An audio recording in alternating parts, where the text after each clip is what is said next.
Visakha Devi, please accept my humble obeisances. All glories to Srila Prabhupada. Thank you. Please accept How my are humble obeisances. I'm doing well. How are you? Good, good. You look Very, well. very happy that you have agreed to spend time with us. You, I'm of honored course, to are, be in your company. well, you know, we have this series. We had 3 sessions the day before Srila Prabhupada's disappearance day, 3 sessions during his actual day, and now 3 sessions afterwards. And we've been learning an awful lot about Srila Prabhupada's position as the Siksha Guru.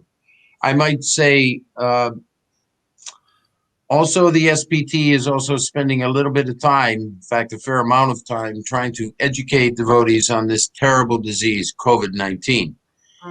And so we just like to just have a short message on that before we begin, which is wear a mask, keep social distancing, wash your hands, and be very, very careful. We've done a little bit of a tally where we've tried to keep track of how many devotees have caught this disease, and then some, you know, unfortunately, some have even died. Preliminary estimates are that the devotional community is suffering 5 times greater than the population in general, in terms of percentage. Goodness. Yeah, some of our locations, they've had 90, 100.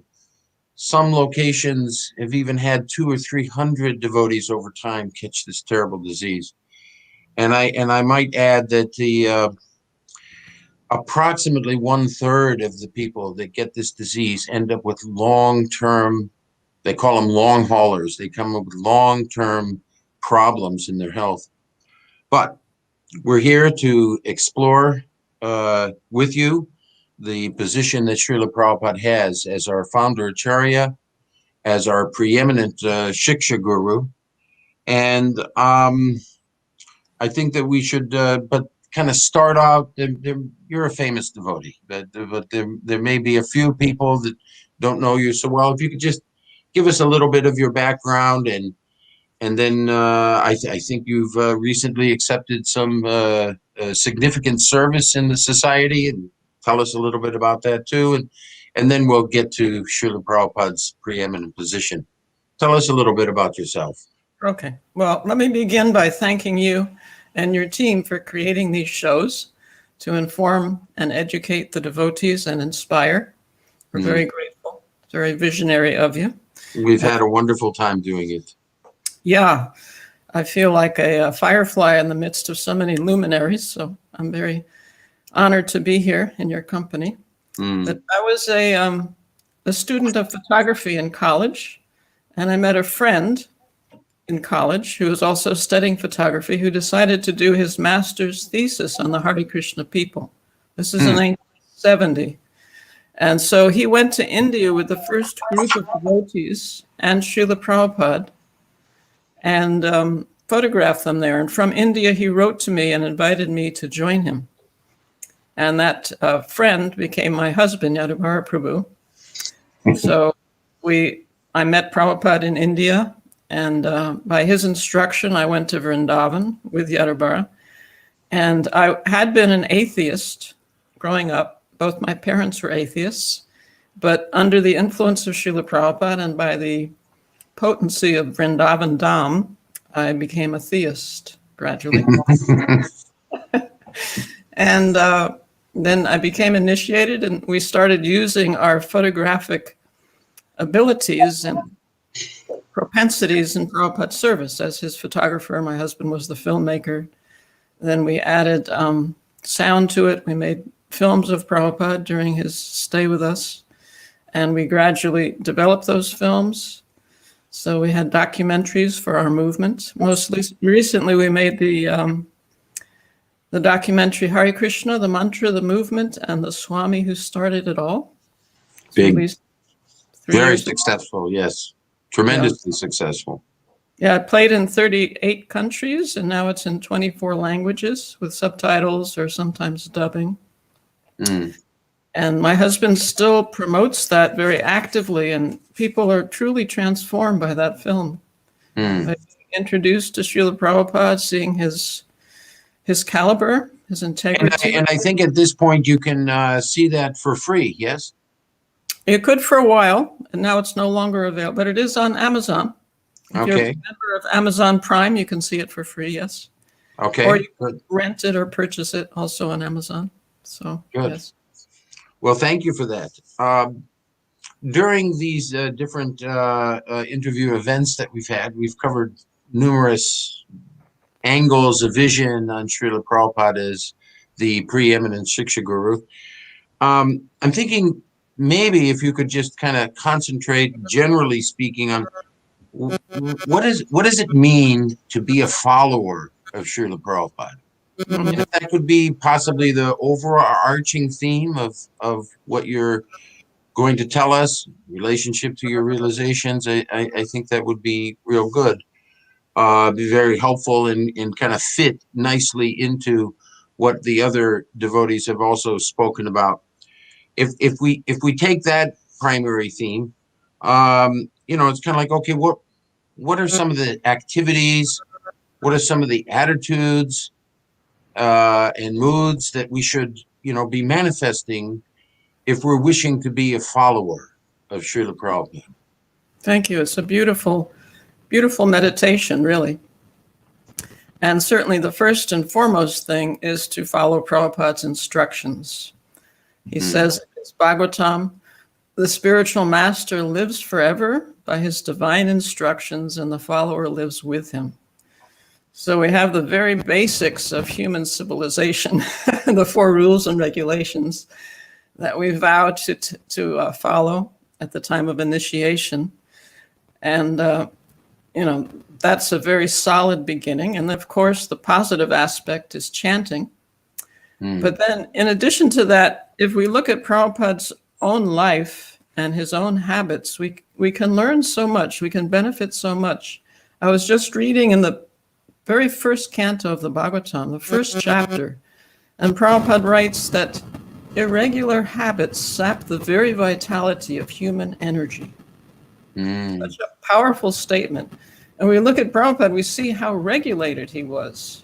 It was very integral to his life. I think that's a very valuable lesson for us. We can turn it into something positive, that regular habits give us energy in our life. Prabhupada did so much in such a short time because he was regulated. On his departure bed, Jayadvaita Swami was saying how much he did in terms of translating. And Prabhupada responded with something that was almost like a Zen koan. He said, "A little water wets the stone." So every day he would be there translating, every day, and it became a library for a library. So similarly, we should have our time, our sacred time for chanting, our sacred time for reading his books, our time for exercise. Prabhupada got exercise daily. If we don't have good health. Hang on one second. We got some interference here. Go, just mute yourself real quick, okay? And now let's come back and let's see if it's still there. Okay, good. It went away. Good. Sorry. There was a little vibration there. I have a follow-up question on this. We have these 4 rules and regulations, and these. Oh no! Are you hearing that? Okay. Coming back and forth. We have a devotee who's helping us, Shakshi Gopal Prabhu. Shakshi, see what you can do to end this crazy signal that sometimes is interrupting us. And then Visakha, just as you are muted right now, when you go to speak, unmute yourself, but then going back and mute yourself, and that may help. Back to my question. We have these 4 rules and regulations, and one way of looking at these things is don't do. But interestingly enough, on the positive side, the single positive thing that you must do is chant 16 rounds. Could you just illuminate a little bit on that? I mean, he could have said so many things. You must read, or you must worship the deity, or you must, but it was chanting 16 rounds. Could you just put a pin on that one? That is Lord Chaitanya Mahaprabhu's instruction for this age. That is the sacrifice that we are instructed to make in this age. That is what can purify us. That is what can introduce us to Krishna's world. Prabhupada is offering us Krishna's world, and that is accessible to us through this process of chanting. Then we can understand his books. Then we can understand more thoroughly his example. Then we can be captivated by Krishna and by Krishna's activities and associates. Sri Nam is the same as Krishna. Is the entire spiritual world within Sri Nam? Everything is there. Everything There's is nothing to be had in the 14th world except the holy name of Krishna.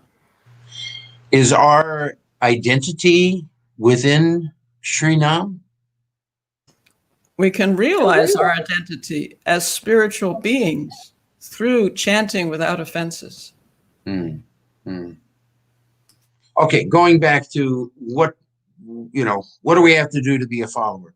What's the mood of approaching Srila Prabhupada, and what's the heartfelt feelings that we should have to properly approach Srila Prabhupada in his role as being our preeminent Siksha Guru? I think that, we're in this world because we're forgetful. We've forgotten who we are. We've forgotten who Krishna is. We've forgotten our relationship with Krishna. Forgetfulness is part of our conditioning, a very serious part. And looking at that aspect, forgetfulness, we can forget Prabhupada's preeminent position. Srila Prabhupada brought the entire culture of the spiritual world, transplanted it to the West, and spread it all over the world. He gave us a goal in life. He gave us an understanding of who we are. He gave us a process to attain the goal, a beautiful, joyful process. Everything we have in our Krishna conscious society, we have because of his efforts, because of his purity, because of his endeavor. And we can forget his preeminent position. It's up to us to remind each other, to remind ourselves. Otherwise, the tendency is to take things for granted, and that is disastrous. That's why we're in this material world. We've forgotten. So let us not forget Srila Prabhupada's, what he gave us, his greatness.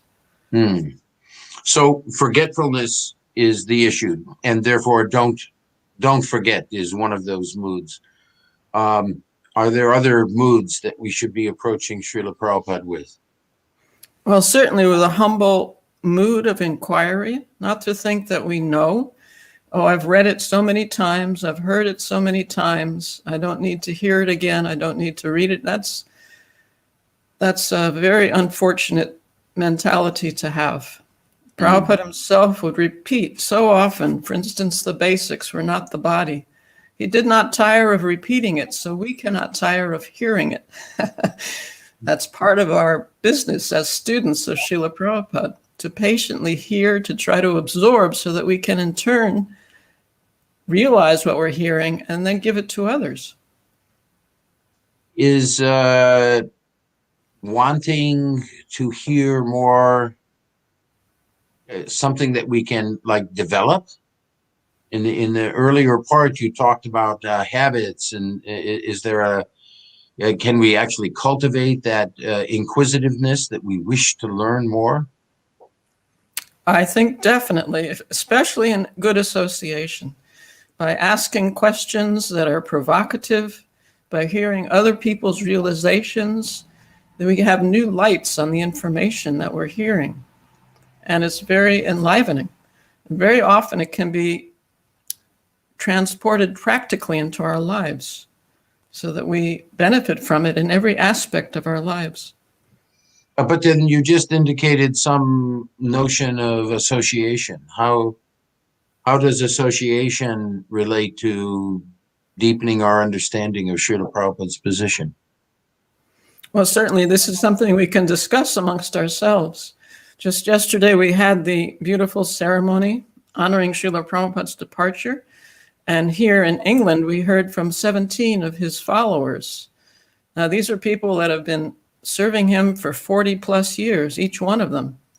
And so each one came with beautiful realizations of gratitude, understandings of this terrible situation we're in the material world, and how much we need this process and need each other. So this churns this ocean that Prabhupada has given us, and we can all benefit from that. Tell us more about that event. This is at Bhaktivedanta Manor? Yeah, it was an online event. We inquired from all the disciples who was available to speak, and we organized this 2-hour Zoom call. We went from one Prabhupada disciple to another. Some were in the States. Malati Prabhu spoke. Mandakini spoke from France, but the rest were all UK followers. Ah, wonderful. So, okay. Times have changed a bit since Srila Prabhupada was with us. Maybe in some ways they haven't changed. The fundamental desire to be in this material world is based on our ability, or I mean, our desire to enjoy and control. But, you know, certainly there's internets, there's this, there's that. There are new ways to try to attract people. There's new ways that we're living today that we didn't live then. Are there tensions between life in the material world today versus really just trying to stay totally loyal to his divine grace? And if there are, what are some of those tensions? Well, I think there's a place for innovation. Certainly Prabhupada introduced things that are quite new from his own past, what he was used to, especially in relation to women. The Brahmacharini ashram was unknown, but Prabhupada saw a need for it in the West, and so there it was. And women on the altar in the West, sometimes head pujaris dressing and bathing the deities. So this was all quite innovative, and certainly people less advanced would criticize Prabhupada for it, but it was tremendously successful. So I think that there will always be this tension between innovation and something that's considered whimsical. So we have to tread very carefully in that area. But still, we don't want to be frigid. We don't want to be rigid in our understanding. We want to apply it to our time, to our place, to our circumstances, so it's effective in reaching people and changing their hearts, changing their lives. You have, you know, a very early disciple of Srila Prabhupada. Things have changed. But when we talk about innovation, we talk about another aspect, which you might call change. Also, then stuff in the material world has a tendency to degrade. You know, you buy a car, and 7 years later, or 5 years later, or at least for me, 3 years later, I you know, kind of like, okay, it's getting old. It's time to get something new. So have you seen the fundamental principles that Srila Prabhupada wants us to live by? Are those as strong and vibrant in ISKCON as they should be? Is there some concern in your mind about, are we staying close enough to those principles? You know, I really can't speak for all of ISKCON. It's such a huge organization at this point. But I can say that I was shocked some years ago when I went to the ISKCON Leadership Conference, and you had organized a survey to see how many people are reading Prabhupada's books regularly. Yeah. It was anonymous, so people weren't embarrassed to put down the facts. And it turned out that many were not, which was certainly an alarming understanding, that people were not applying themselves regularly to reading Srila Prabhupada's books thoroughly and regularly. I'm happy that you remember that. Maybe for our audience, I'll just run by that. Could I do that for just a second? That was so important. This survey was, you know, there in the room were 900 devotees who, generally speaking, were leaders of ISKCON. the average person had been a member of ISKCON for 19 years. And the average devotee who took the survey had read the Bhagavad Gita in 19 years only 4 times. The average devotee in 19 years had read the cantos 1 and 2 only 2 times. It was actually 1.92 times. And the average devotee of 19 years had read the Chaitanya Charitamrita only once. So that was a shocking thing, as you just said.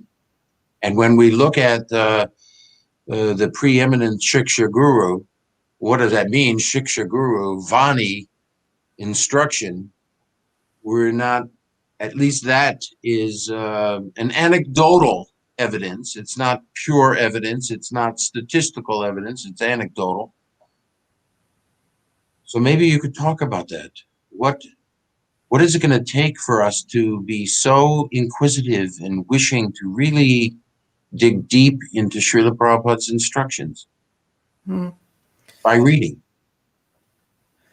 Well, for myself, what I've found is quite effective is that I pick a topic and then I research his books based on the topic.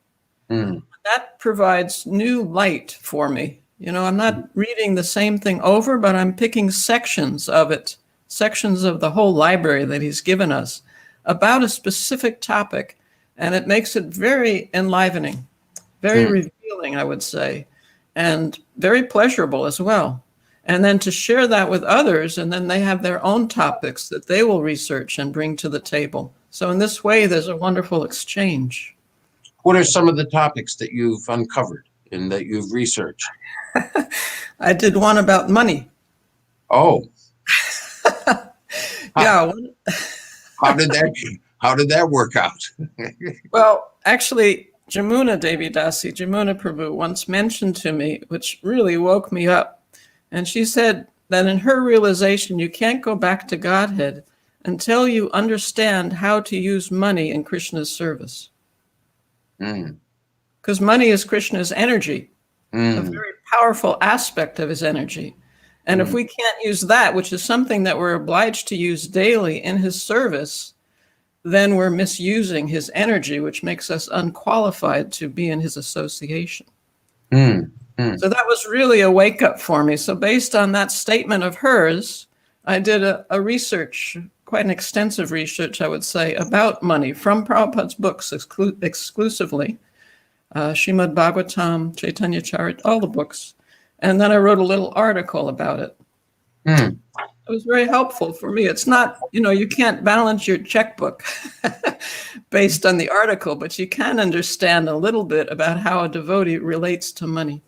So that's just one example, but there are unlimited topics to pick and research and mine for all these gems to help us in Krishna consciousness.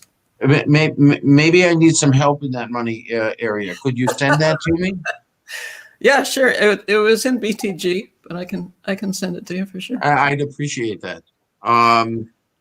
Okay, so what?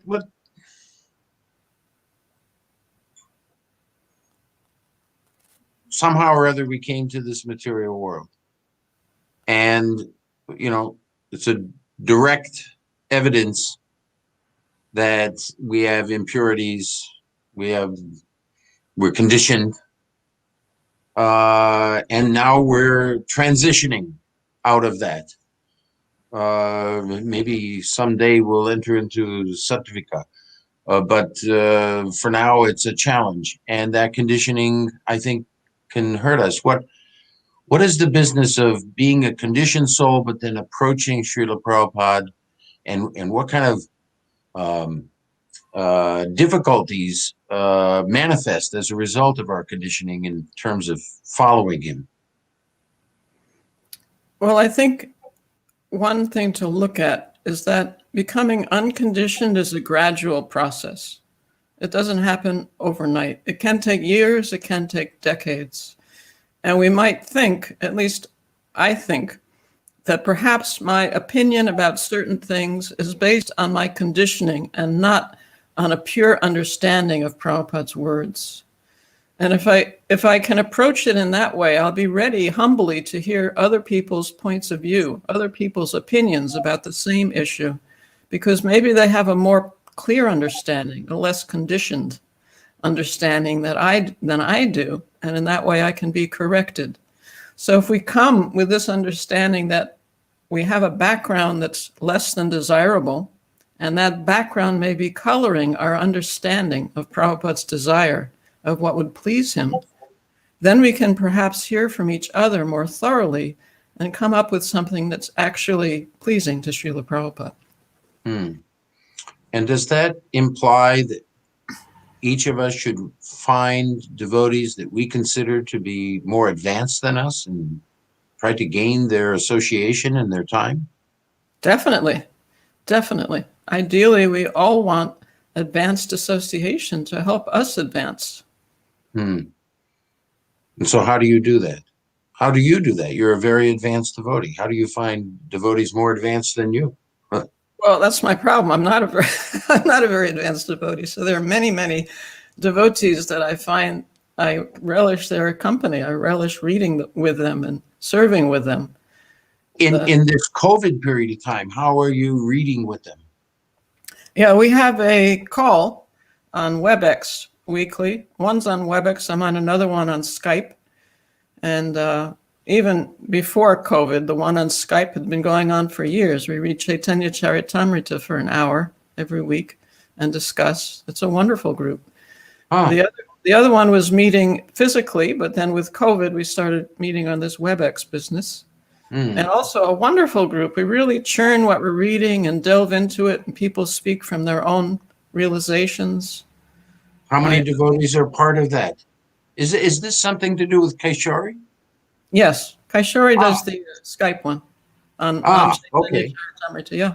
Dinatarani Prabhu is part of that. Malati, Rukmini.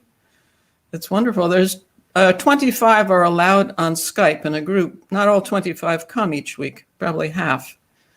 But it's been going on for years. Is this just ladies? Just ladies. Thank you very much. Nothing personal. Aren't we all female? I don't. We are. I've been working my life long trying to realize I'm not a man. Can I join? Well, you're not a man or a woman, but you are in a man's body. I see. Okay. Well, let's. I guess I can't join. I have to spend more time with men, I guess. So let's talk about association a little bit more.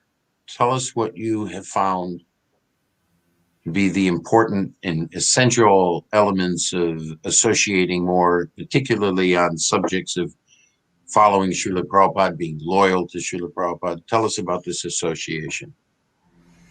Well, I had the good fortune of having the association of Jamuna and Dinatarani Prabhus when they were working on the cookbook, Lord Krishna's Cuisine. And that was, when I think of association in relation to your question, that was truly transformative because they were so absorbed, both of them were so absorbed in Prabhupada's instructions and trying to understand his mood and capturing his desires. They had also letters from Prabhupada written directly to them that were very helpful. At one point, they were being criticized because they were living in southern Oregon, just the two of them, and the leaders at the time were saying that they should join a temple. They shouldn't be independent, as they were being. So they wrote to Prabhupada. They were willing to do that if he instructed them, and he wrote back. He said, association can be 2 or 200, but it must be compatible. That's the secret. It must be compatible. If you can find compatible association, you will find yourself so invigorated in Krishna consciousness, so encouraged, feeling that you have so much energy, you can do this thing. You can actually rid yourself of your conditioning and make genuine spiritual progress. And that comes from compatible association. So it is incumbent on us to find that compatible. We have to create that sometimes, huh? It just doesn't necessarily flow into our life, I think. Look Is for it it. something you have to go out and look for it? You have to, yeah, okay. And pray. Prayer is always helpful. Mm. So association is very important. Okay, good. If we look at wishing to follow, be loyal to Srila Prabhupada, that I believe has something to do with pleasing Srila Prabhupada. This is a personal relationship that all members of ISKCON have. So how do we, what are the elements that fall into place in pleasing Srila Prabhupada? Well, certainly one idea we can get from the Bhagavatam. You know, when the 10 Pachetas were doing their austerities, and then Krishna came to them, Vishnu came, and he said how pleased he was by their friendly dealings. And because he was so pleased, he was willing to offer them any benediction. So Prabhupada writes in there that when we have a unified purpose, all of us have a unified purpose, we can act in unity and in that way please Krishna and receive his benedictions. So there's a certain synergy, you know, once created when we all with our separate ideas can come together and move forward in a unified way. This creates pleasure to the Lord, and then we can have results beyond our expectations. So you're saying basically to please Srila Prabhupada, we have to work together. It's not just an individual effort, it's a collective effort also.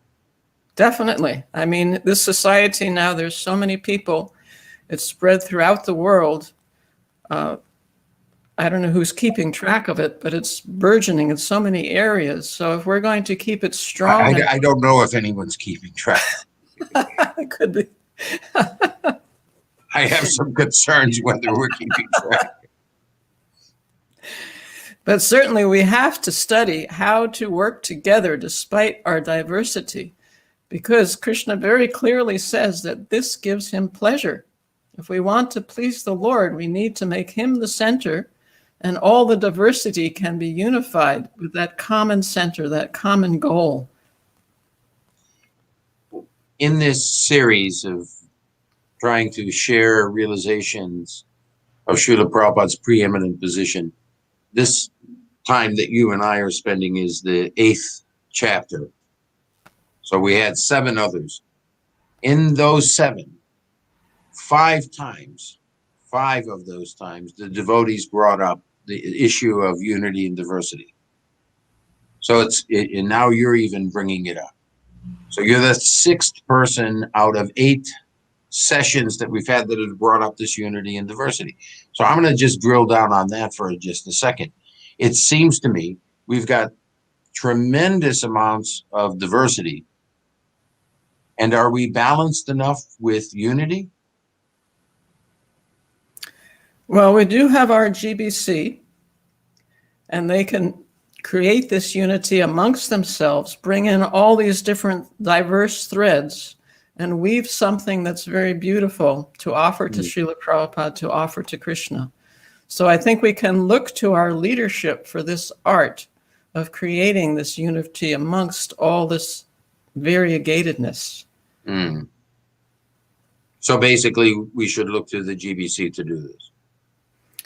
Well, I think that's a place to start. Once they teach us how, we can all learn in our separate areas to also create this unified mission in the face of all the diversity amongst the individuals and all the different places in the world. So many different backgrounds, so many different cultures are being brought together in this one umbrella of Krishna's service. One of the steps that might be included in being a loyal follower of Srila Prabhupada is to follow in his footsteps. He magically took direct concern in individuals. He took overall concern about a center. He took overall concern about the society and how it was growing. He went off to his own disciplined, must translate these books. he, in fact, worried and was concerned about the welfare of the entire world. So Srila Prabhupada was able to seamlessly move. How do we move within all these domains? Is it part of our business to take care of ourselves, take care of our close associates, and then also serve the broader thing? How do we do that? I think that begins with ourselves. Doctor, heal thyself. So that means that each and every one of us has to, without fail, follow the regular principles, chant, read, have a regulated life so that we can become strong spiritually.